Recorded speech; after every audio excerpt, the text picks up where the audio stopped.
Good morning, Ocean. Today is Friday, October 17th. It is currently 9:28 in the morning. This is our 69th episode. I'm your host, Izzy Fleska. This is my co-host, Annie Nicholas. Hello. And today our special guest is Coach Wombough. Hi guys, Yes. How we doing? Good, how are you? Doing well, thank you. Great. Thank you for having me. Thank you for coming on. Of course. Okay, so you came on to talk about the weight room? Yes, we call it the Spartan Way. So we had this initiative, and it had been brought up from administration, and we had been talking about how to get more people involved in fitness and personal fitness, and also getting some of the athletes in there to start to enhance what they're doing year-round in sports, right? Being able to give them an opportunity to get up there during school. So we kind of started to create a plan and execute that plan. So we're excited to have it. It's starting to come to fruition. And yes, the Spartan Way. That's perfect. So, what time of day are you guys open? So what we're doing is right now we're going, we have blocks 3 and 7, which are personal fitness, which are a general class that kids can sign up for as an elective. And then we have our normal phys ed classes where kids can sign up for an entire marking period of fitness, or the Spartan Way. And it's those blocks are, what do we got? Holy moly.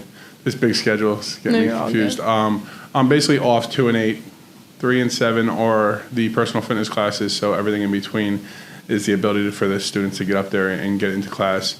The program's awesome. It's really coming along. The kids are having a lot of fun with it, and I think we're seeing a lot of great gains already. It's only been 5.5 weeks, so it's exciting.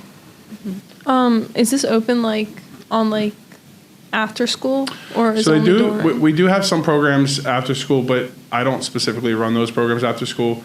We have other teachers that go in there and open the weight room for students after school.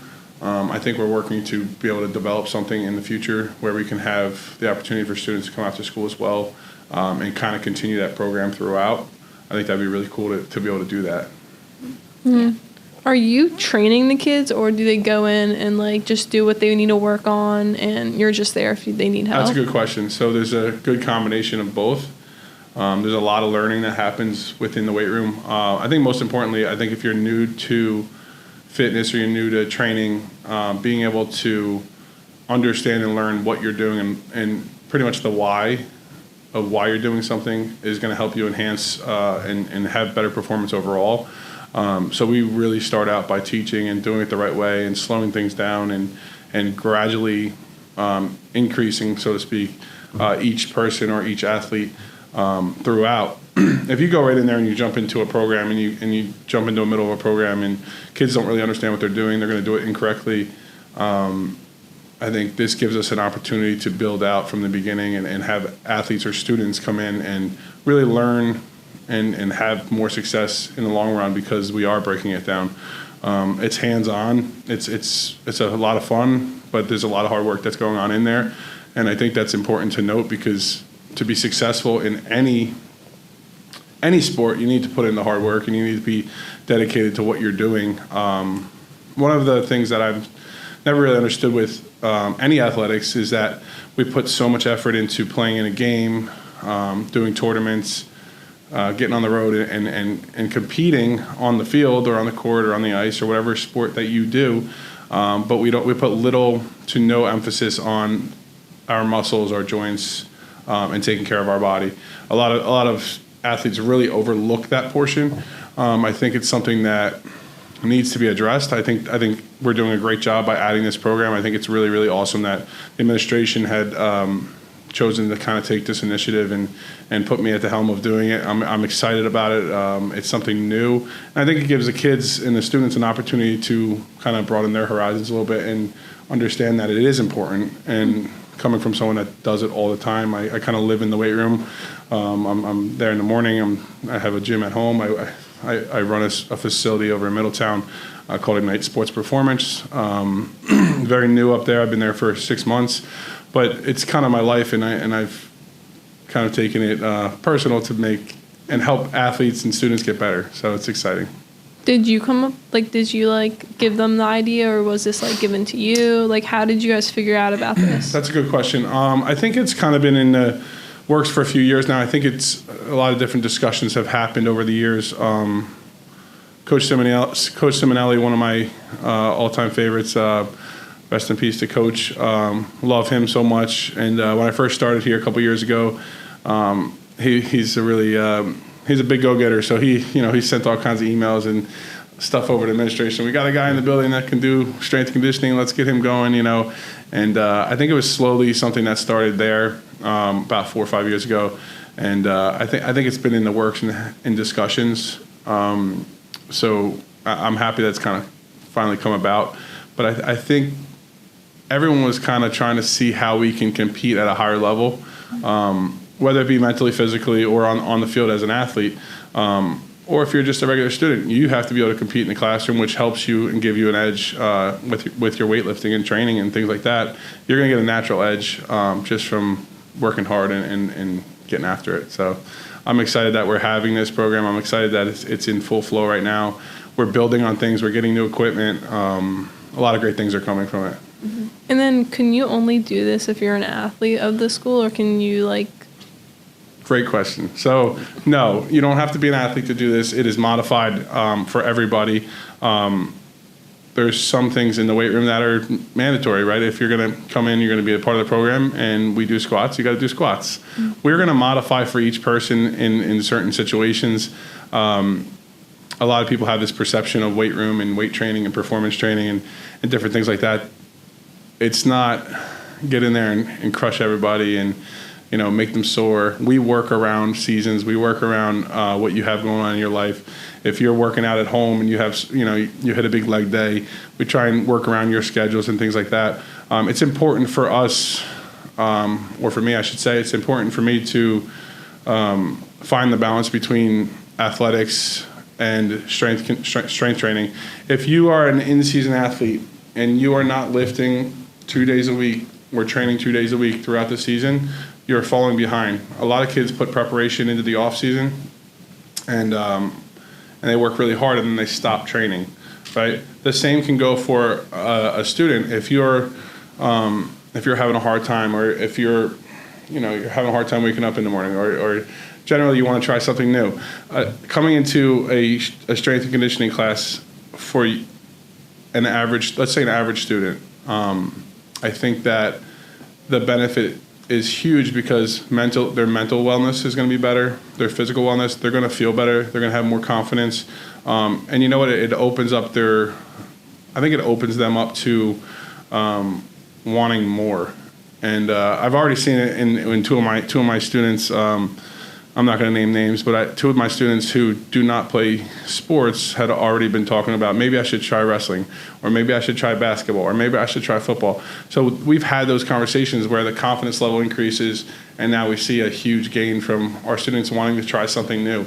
So it's kind of beneficial to them being able to go out of their comfort zone and learn something new. It's really good. Yeah, it's cool. Yeah, I can confirm I learned how to bench press yesterday. Yes, you did. How was it? Good. I did the bar. You crushed it, didn't Yep, you? and then I did that hexagon thing, 245. That's hex bar. That's hex bar deadlifts, right? I did 175. Which is awesome, and you did a great job. That's awesome. Yeah. And what are you going to do now? You're going to join the class, right? Yes, I am going to join the class. It. That's awesome. We look forward to having you, too. I'm excited. Yeah, we are, too. It's really good. Yeah. We have to try it out. Come on up. I don't have that gym Jameson block up there, but, we'll talk to him later. Yeah. Jameson, do you have any questions? No. I mean, I've heard much about this class, and obviously, right now, I'm not, doing it, but definitely is something to look forward to, and maybe I will do it in the future. Yeah, for sure. Yeah. I got 2 more people for you, too. Oh, you got some more people? Yeah. Good. It's important. Listen, it's going to continuously grow, and I think the longer that I continue to stay consistent with the kids that are coming in and showing them that it's a positive environment to be in, it's a place where it's a safe environment where we take care of each other. It's really no judgment. You're not going to come in there and be judged for what you're doing and how you're doing it, or how weak or strong you are. I make everyone start at the rock bottom. Everyone has to learn how to squat. Everyone has to learn how to deadlift. Everyone has to learn how to hip hinge. Those are important factors in being an athlete. And with all that being said, I want to say high level athletes. I have varsity athletes that can't do certain things that are demanded of them in the weight room, and then they go out on a field and are demanded to do the same things on the field and may struggle with some of those areas. So we find those weaknesses, we refine them, we make them stronger, and then in return they become better athletes and more confident athletes. So I think that's a huge part to note, that it's hugely beneficial for the kids here at Ocean Township, and I'm excited that we have the program. Every school that I've gone to, and I was in Keensburg for a bunch of years, and then I was in Bayonne, was something that we had talked about bringing on. And I know there's a lot of challenges with whether it's financial or different things that they have to do within our programs. And being a phys ed teacher, I think it's a step in the right direction to continue to build culture in the building and enhance our programs overall. So really exciting. That's really good. Yeah. So do you want Is this to? an all-year thing? Like, right now it's fall and winter. Like, it's going to go on till, like, spring and... Yeah, so because of And the school. new schedule with the extra classes and all that, they run all year. So we have our classes all year, which I think allows us to be able to do this on a more consistent basis. And I try to explain to the students, like, look, if you want to come in for a few months, come in for the first mark period, and you want to take a little break, you can take a little break, go back to your class, and then come back in. We try and manage it to be able to have that. We try and manage it so the kids can come in for 6, 7 weeks, 8 weeks, and then take a little bit of a time off, but get back in there, right? I think it's important for them to have a little bit of phys ed, but still value the strength and conditioning aspect, because everything that you do in strength and conditioning is all about consistency. The fall off or the loss of muscle happens in a 7 to 10 day period. So you stop working out, and 7 days later you are just, I don't want to say as weak, or as you're wearing your body down. And then you add athletics on top of it, running, sprinting, jumping, hitting, whatever it may be, staying up late, not getting enough rest, not hydrating properly, not eating properly. Your body begins to break down, and you go into this state where you're just kind of trying to survive through your athletic journey rather than thriving at the top, because you feel sharp, you feel good, you feel fast, you feel strong, you feel athletic, you feel on top of your game.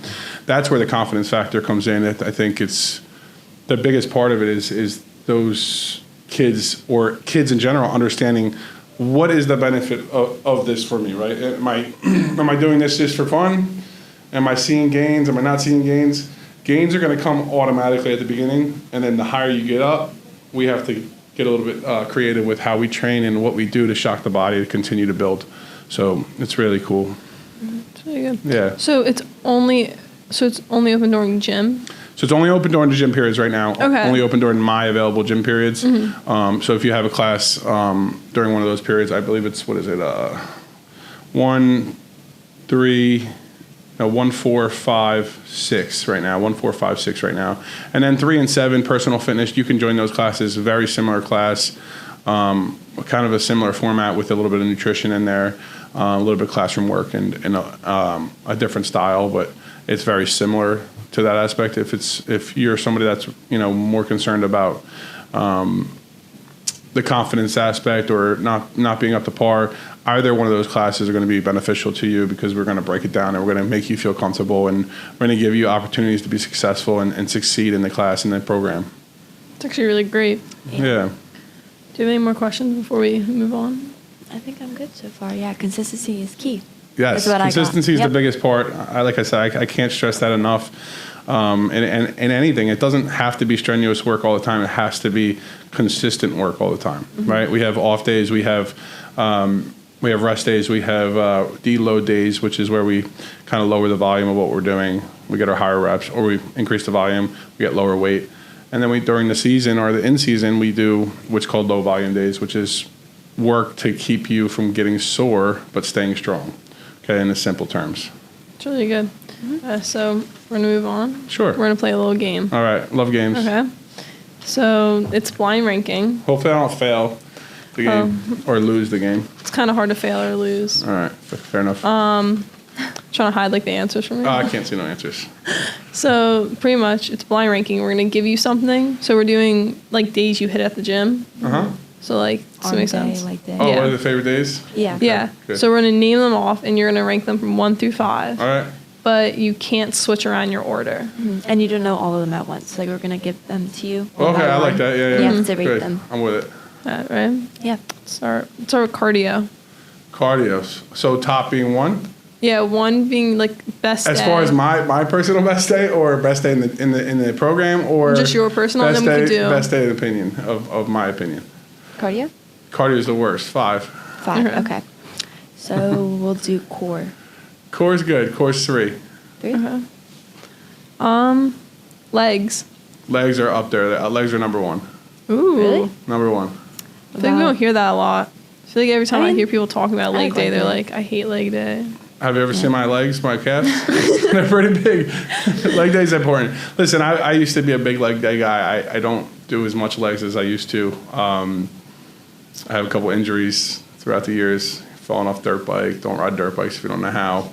A couple hip things going on. So like I don't do legs like I used to, but legs were everything. That's kind of where my passion kind of was developed into strength training, was being able to do excessive amounts of weight in squat. I had a huge ability to be very strong. Obviously, I'm a bigger guy, but I was very strong. I had a 550-pound squat in high school, a 750-pound squat in college. I was deadlifting over 700 pounds. I had all kinds of cool things that I was able to do, and then I got hurt and kind of took that away from me. So I kind of drive that passion into other people and try and help other people. So it's really cool.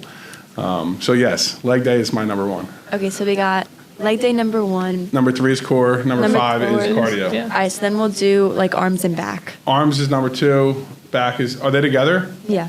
Arms Wait, and back. no, they're not. Are they combined? No. Oh, my they're separate. apologies. Yeah. They're separate. So separate. arms. All right. So from a foundational standpoint, back's going to be more important. Number 2, and then arms or we'll put that at number 4, just because I think that arms, they're functional. It's a good thing, but the reality is that we need to have a strong back, strong core, strong legs, and that's important. So 1, 2, and 3. And then we'll finish up with some arms, and then we'll walk a little bit on the treadmill maybe for some cardio. That's a pretty solid ranking. Yeah, not bad, Yeah. right? Would you Yeah. change it around? How about you? How would you rank it? Your turn, ready? All right, so I'd do legs number 1, core. Don't use mine. You better have an explanation. I play a lot of like leg-oriented sports, so I'd focus on legs. All right, legs number 1. I do arms number 3. Number 3, okay, in the middle. Yeah. Just because like they get sore, it's annoying. Yeah. I'll do back number 5. Okay. And then Cardio. number 4. Very nice. Yeah. Good. Ready? I'm going to go with legs. Legs number 1. Because I play field hockey, and that's a pretty big thing. It is. Then I'm going to go with cardio, because all we do is run out Cardio's field big hockey. for you, yep. I'm going to go with core, 3's a good one. back, and then arms. Perfect. Yeah. I love it. That's a good combination there. Yeah. But when you think about it, and I like the 5 categories that you chose, when you think about it, they all apply to any specific sport, right? Or anything really. I mean, like we all need cardiovascular exercise. We all need to work on our back, our posture. Those types of things are. It is. It's as simple as it seems. And the older you get, the more important it becomes. But it goes back to kids not understanding or properly understanding what their need is as a young athlete, right? We put kids into sports. I have 2 boys. I have a 10-year-old and a 7-year-old. Both of my kids, it's mandatory for them to come to my gym at night because whether it's mobility or flexibility or cardiovascular, whatever it may be that day, it's for their longevity. They're playing sports. They're playing tough sports. They're playing year-round sports, travel basketball, football. They're playing baseball. So for me, it's important to get them in there and doing things properly. And if it's as simple as posture and shoulders and strong core, being able to take care of those things, I think is going to help them and their longevity throughout their seasons. And I've noticed specific differences within, whether it's a youth sport, a 7-year-old or a 10-year-old, and the changes that you can see in a kid from 6 weeks of training and then maintaining that training throughout, just from the beginning of a season to the end of a season, just the improvement, which is really cool. Did you ever lift competitively? No, I think what had happened was, and I never really thought of it until after I got injured. I was in California. I was riding a dirt bike and I popped a wheelie and I fell right on my back, and I busted up my hip pretty good. Herniated some discs, broke my butt bone, and all kinds of other funny stuff. But it was a really, really bad accident, and that kind of set me down this rabbit hole of like pain and terrible hip and all kinds of other stuff. But I wish I can compete. I wish I was able to do that, but at this point now, I'm almost 40. I think it's time to just kind of stay in shape and try and keep moving, Yeah. help other people. But yeah. Yeah. Well, this was fun. Yeah. Do you have fun. anything else? I think if I were to send a message to everybody, I think it's important for the students of Ocean Township to understand that when you look at, and you can specifically look at certain schools that are doing this program and they're doing it the right way, a school like Rumson, a school like RBR, they're putting the commitment into their training. They're putting the commitment into the year-round training. There is a reason why those programs are successful. There's a reason why Rumson wins every year. There's a reason why they can continue to compete at a high level every year. Some of those reasons might be other kids coming from other places, but a large portion of that is that they're strong athletes that are working hard year-round, and they don't really make excuses. It's them getting in there and getting after it and working year-round to do what they want to do, And it's not just a male-dominated thing; it's a female-dominated thing as well. In fact, some of my most consistent clients over the years have been females because they understand the purpose and they understand what it takes to be successful. Whereas sometimes the young men have a harder time understanding it, and they're chasing the dream, they're chasing the goal, but they don't want to put in all the work that goes with it. So it is a commitment, it is hard work, but most importantly, it's going to enhance whatever you're doing: basketball, baseball, football, track, lacrosse. It'll enhance your ability to concentrate in class if you're a student. So really important. I'm excited to be here. I appreciate you guys having me, and I hope everyone has a great day. Thank you for coming on. Thank you, guys. Yeah. Appreciate it. Well, that's wrapping up our fun little podcast. I love it. Bye. Thank you, guys. Bye. Wave to the camera. Bye, guys. Bye, guys.